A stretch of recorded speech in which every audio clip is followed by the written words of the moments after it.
बहुत समय पहले दो मित्र बिरजू और नवीन सीमापुर नाम के एक गांव में रहते थे। बिरजू जितना दयालु था उतना ही नवीन घमंडी स्वभाव का था। वह दोनों ही काम की तलाश में इधर उधर भटक रहे थे। एक दिन की बात है।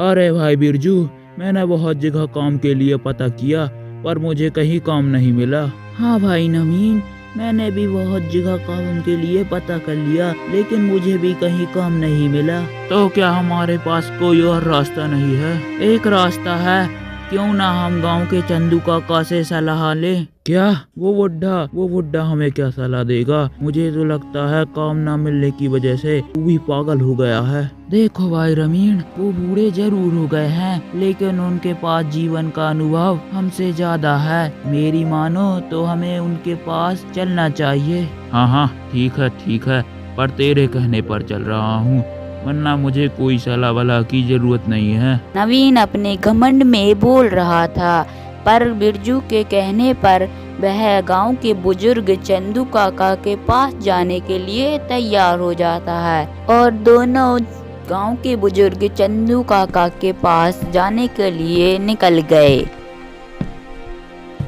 कुछ देर बाद वह दोनों चंदू काका के आंगन में पहुंच गए। चंदू काका, बिमला काकी। बिरजू चंदू काका और उनकी पत्नी बिमला काकी को आवाज लगा रहा था, जबकि नवीन बगल में चुप खड़ा हुआ था।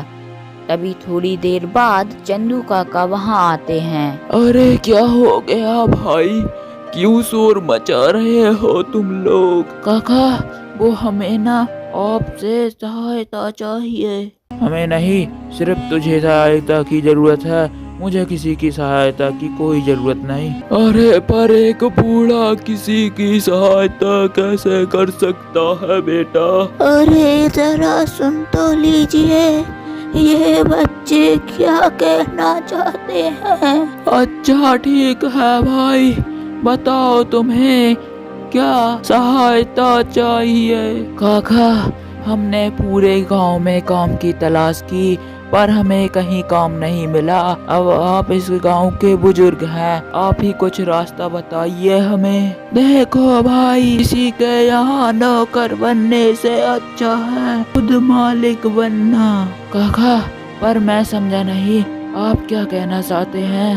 बेटा, तुम लोग अपनी खुद की दुकान खोल लो, इससे तुम्हें मुनाफा भी अधिक होगा। काका, हमारे गांव में तो सभी चीजों की दुकान है, हम किस चीज की दुकान खोलें? हमारे गांव के बगल में बसंतपुर नाम का एक गांव है बेटा, वहाँ भी ज्यादा दुकानें नहीं है, तुम वहाँ अपनी दुकान खोलना। हाँ, ये ठीक रहेगा काका, आपका बहुत बहुत शुक्रिया अदा। बिरजू बहुत देर से बोल रहा था, तभी काका ने नवीन को छेड़ने के लिए कहा। अरे बेटा बिरजू, इस गूंगे को भी समझा देना कि अपनी कोई दुकान खोल ले। अरे मुझे किसी की सहायता की कोई जरूरत नहीं है, मैं अपने रास्ते खुद ढूंढ सकता हूँ। अरे बेटा रवीन, देखो इतनी घमंड अच्छी बात नहीं होती। अरे हाँ, बस कीजिए, हो गया आपका, मुझे किसी की सफाई की कोई जरूरत नहीं।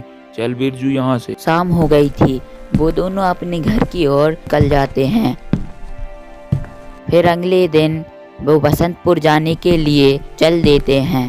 थोड़ी दूर उन्हें एक बूढ़ी औरत मिलती है। बेटा, कुछ खाने को है क्या?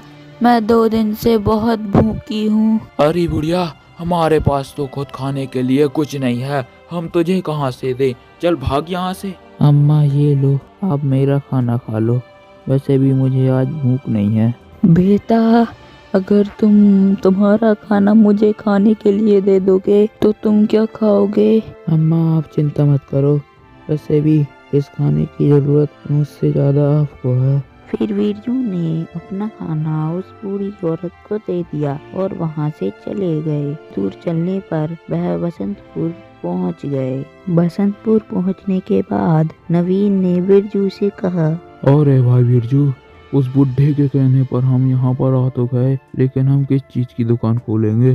देखो भाई रमीन, सबसे पहले हमें इस गांव के लोगों के बारे में जानना चाहिए कि उन्हें क्या पसंद है और क्या नहीं। के बाद ही हमें कोई सी दुकान को खोलना चाहिए। अबे ये क्या बकवास कर रहा है तू? अब क्या हम लोगों के घर जाकर ये पूछेंगे उन्हें क्या पसंद है और क्या नहीं?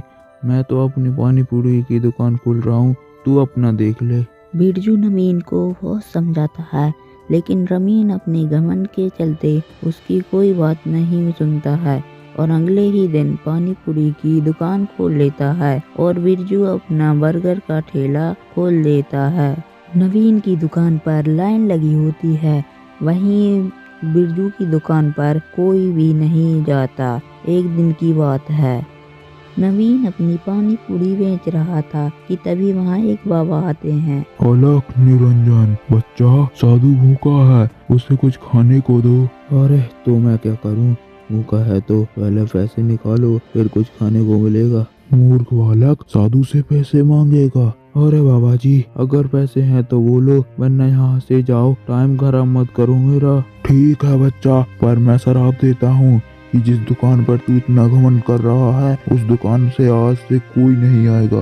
अरे जाओ जाओ, आपकी बातों से मैं नहीं डरने वाला। बाबा ऐसा कहकर बिरजू की दुकान में आते हैं और खाने के लिए मांगते हैं। ठीक है बाबा, आइए, मैं अभी आपको गर्मा गर्म बर्गर खिलाता हूँ। बिरजू ने बाबा को भोजन करवाया। भोजन करने के बाद बाबा ने बिरजू से कहा, भगवान तेरा भला करे बेटा। बेटा पर तू उदास है, क्या बात है? हाँ बाबा, मैं बहुत परेशान हूँ क्योंकि मेरी दुकान पे कोई नहीं आता। कोई बात नहीं बच्चा, मैं तुझे वरदान देता हूँ कि आज से तेरी दुकान में भी लाइन लगेगी। ऐसा कहकर बाबा वहाँ से गायब हो जाते हैं और बिरजू की दुकान पर लाइन लगने लगती है और नवीन की दुकान पर कोई नहीं जाता। कुछ ही दिनों में बिरजू बहुत ही धनी हो जाता है।